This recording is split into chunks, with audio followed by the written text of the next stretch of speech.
everybody, it is Hobbs back here with you.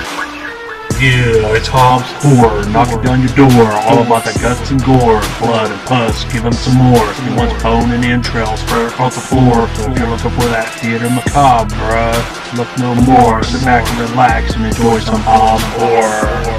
Thank you for watching Hobbs Horror. Yeah, and don't forget to like and subscribe and all that good shit. What is up, everybody? This is Hobbs Horror back with you for another Wild Eye Wednesday review. And today we're reviewing The Dead Girl in Apartment 03.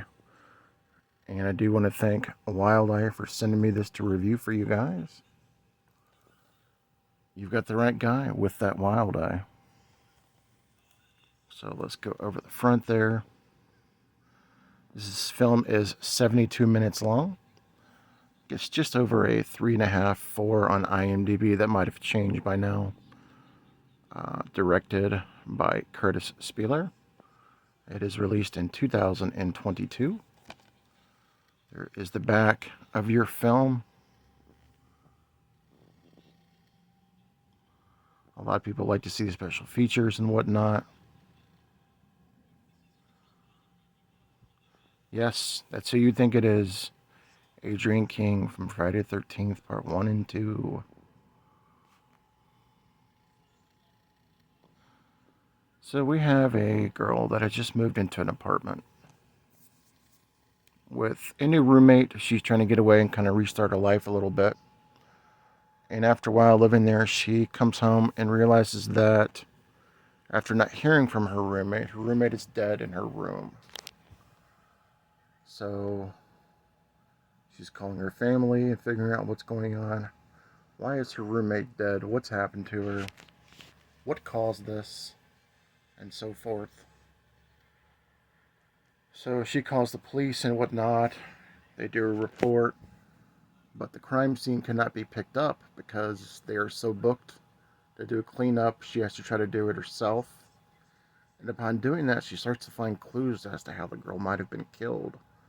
As she starts to whittle through some of the flooring and the closets and whatnot. Meanwhile, she has a guy that she's kind of linked to romantically, an ex or a current boyfriend that she's trying to get to come over to stay with her because she's freaked out and whatnot about what's happening. And of course, he's going to say, yeah, well, I'll be there. Well, I'll be there when I can. You know how that goes. But he can't quite make it. So she's alone. And then scary stuff starts to happen. So I'll leave it at that. That is the standard premise of the film. Now, for 72 minutes, I thought it was the correct runtime. I did like the acting in this movie. Adrian King was so fun to see again. She plays a cop, you know. And she has like this sidekick that she's trying to like keep him from hitting on the women and whatnot, and it's pretty funny.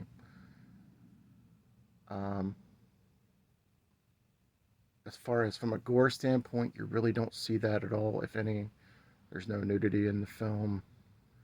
This is more of a thriller than a horror film. It looks like it's marketed as a horror film, but it is more of a thriller.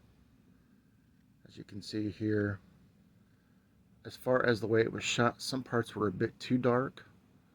I think they could use a different type of lighting for the movie. But overall, this was just an average thriller. Wouldn't really call it a horror film. I did watch this one with Echo. Shout out to Echo. Ciro. We did a watch along for this one. I think he feels the same way about the movie. Our demon is kind of hysterical in the movie. He kind of does a little bit of a gesture that had me rolling. So for the comedical side of it, I thought that was funny, but it wasn't intended to be funny. Let's just put it that way. Can I recommend this to you guys? Yeah, I mean, if you like thrillers, or this is for someone who enjoys really, really, really cheap jump scares. Like if you're trying to get to second base and you're with a girl that really does not do well with horror and she freaks out a lot, this is the movie to take and watch with her. Anyways, again, I want to thank the guys over at Wild Eye Releasing for sending this to me to review. Let me know if you've seen The Dead Girl in Apartment 3. Catch up with you guys later. You got the right guy with that Wild Eye. Peace. you.